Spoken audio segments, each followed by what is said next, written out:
More than $1 billion in tourism investment expected this year. The Association of Primary School Principals weighs in on a controversial issue. And in sports, Warriors and Lakers in the first close finish of the 2016 basketball season.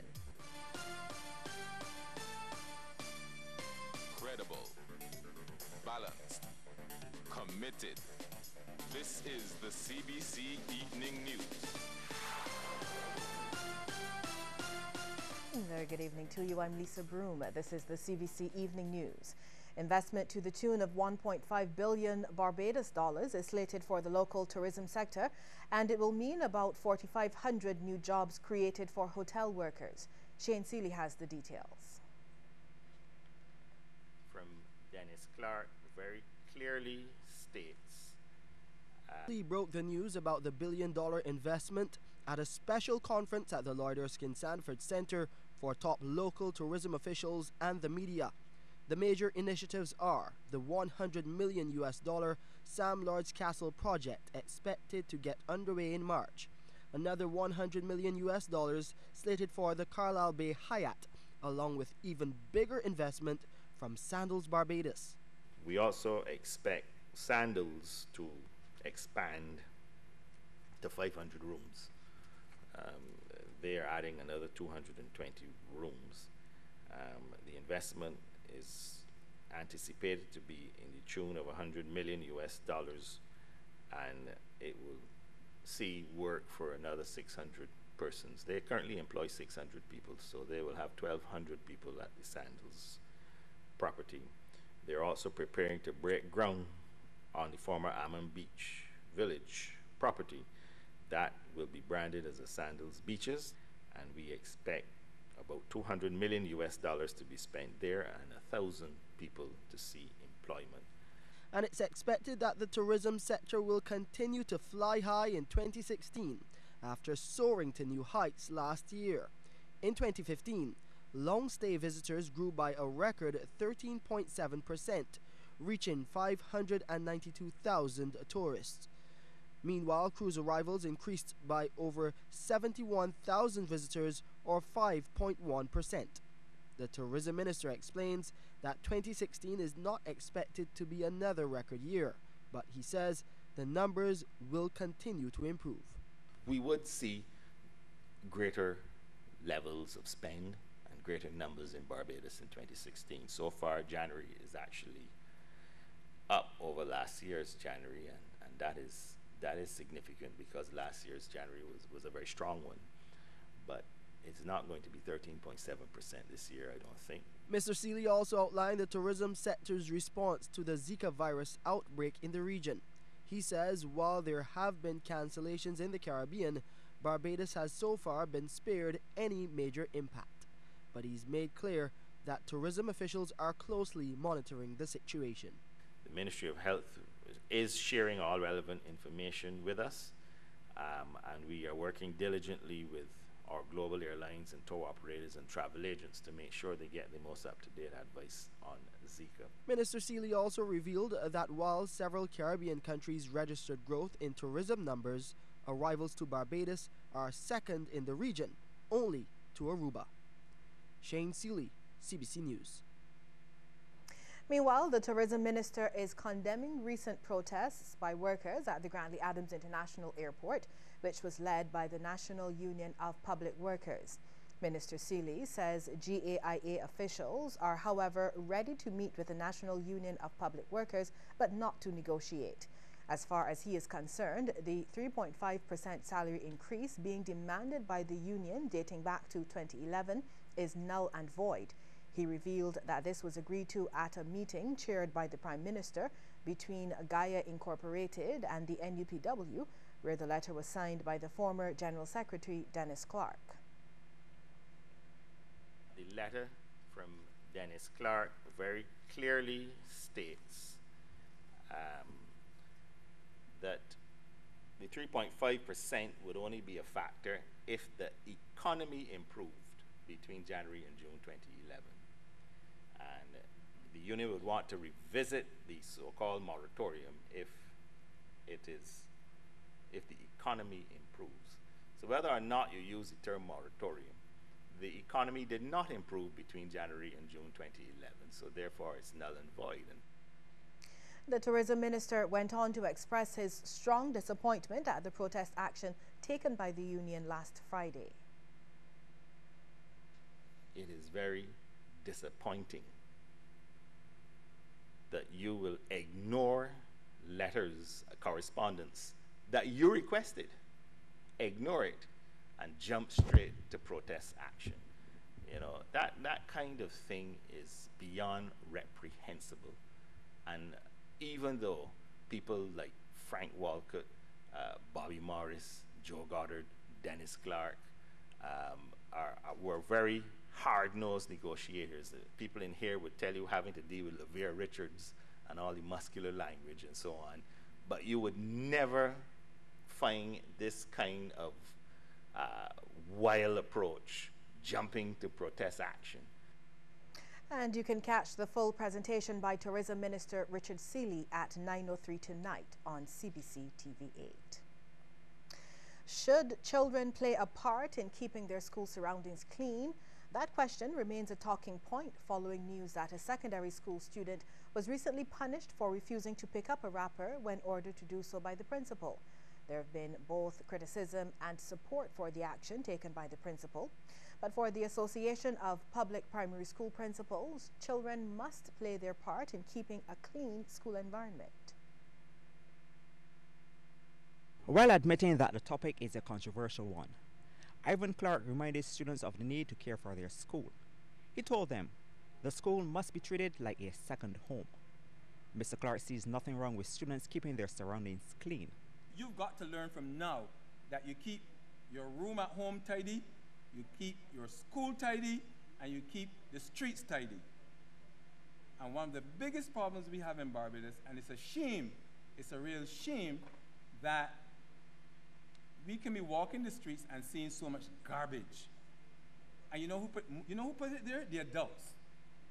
The adults.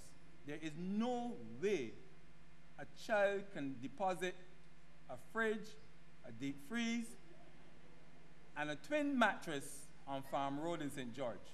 His comments came during the annual National Primary School Awards held at Queen's College School over the weekend. It was all about primary school students, as over 200 were recognized and justly rewarded for their performance in a number of areas.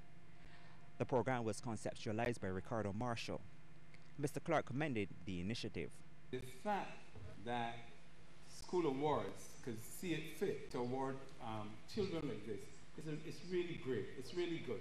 Mr. Marshall, he's not a one-man show, but for the most part, Mr. Marshall has been the driving force behind the whole idea of awarding children and saluting children for the good things they do. This is no small measure, and it speaks to the fact that there are persons who still care, the number of caring persons in our country. Among the awardees, David Allen, the most dedicated to succeed. Best academic performance for a boy, Tashawn Smith, and for a girl, Jakaylee Eiffel. Best effort at physical education, Shaquana Maynard, and the most rounded student, Azariah Nurse. Teachers and parents were also recognized along with schools. Half Moon Fort Primary received an award for its efforts at recycling, and Hildeskin Primary for the environment. Kishmar Senjis, CBC News. Several secondary school students are getting a chance over the next few weeks to play UN ambassador, discussing serious issues mainly on migration and human rights issues. The opportunity is part of the 4th annual Mini United Nations organized by the Rotary Clubs of Barbados and the local chapter of the UN. The MUN, as it is popularly known, was launched at UN House. UN Resident Representative Stephen O'Malley told participants to make the most of the opportunity. We view this as a very important exercise, not just because we want to expose young people to the work of the United Nations, but we believe that it gives you a set of skills which are fundamentally useful throughout, that will be fundamentally useful throughout your career. Meanwhile, Freddie Mansour, president of the Rotary Club of Barbados, sees the program as an avenue to help develop future leaders. The goal of this meeting is not only to expose various issues, but to allow these participants to know what each country's position is, and also in accordance with their individual laws and policies, what their practices are. It is a wonderful opportunity for these students, parents, and teachers to see how the youth develop and become knowledgeable of the ways of the world outside of Barbados. The woman held in connection with the theft of thousands of dollars worth of lottery tickets and money is on bail. This after appearing in court on Saturday. Amanda Priscilla Boyce, 25, of Thomas Gap, President Kennedy Drive, St. Michael, is charged with 2 counts of theft of lottery tickets and 2 counts of theft of money. The assistant at a service station at Bank Hall, St. Michael, allegedly stole a quantity of lottery tickets and money to the value of $10,065 on January 11th. The young woman also reportedly stole a quantity of lottery tickets and money to the value of $13,814.16 on January 14th. There's been speculation the winning $2.28 million Mega 6 ticket for the draw on Errol Barrow Day was among the batch. The Barbados Lottery has promised an investigation should the winner come forward to claim that jackpot. Well, coming up after the break, efforts underway to improve the image of the PSV sector. Stay with us.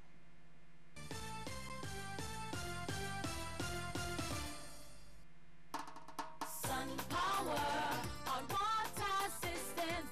I had some problems with my solar water heater. The collectors was leaking. I called the original agency and said, well, they can't do anything about it because the system is bad and they will have to install a new system. I didn't hear back from them. Then I called Sun Power. For me, I went to Monday, paid some money, and by Thursday it was on. Yes, your Sun power.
Transport Minister Michael Lashley says the Transport Authority will continue its efforts to improve the image of the PSV sector.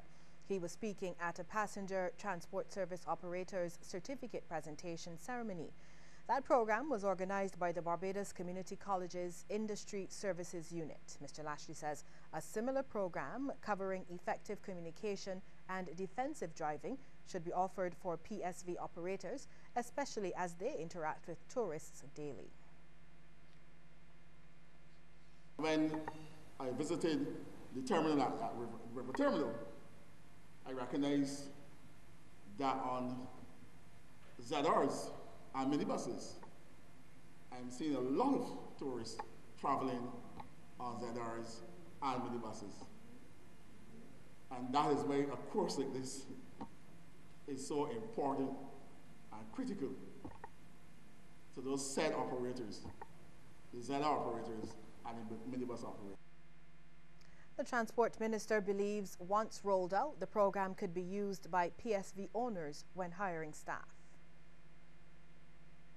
I also want to impress upon the employers and owners of public sector vehicles to ensure that as a term and condition of their employment, that they complete a certified course by a recognized institution, or certainly by the Barbados Community College.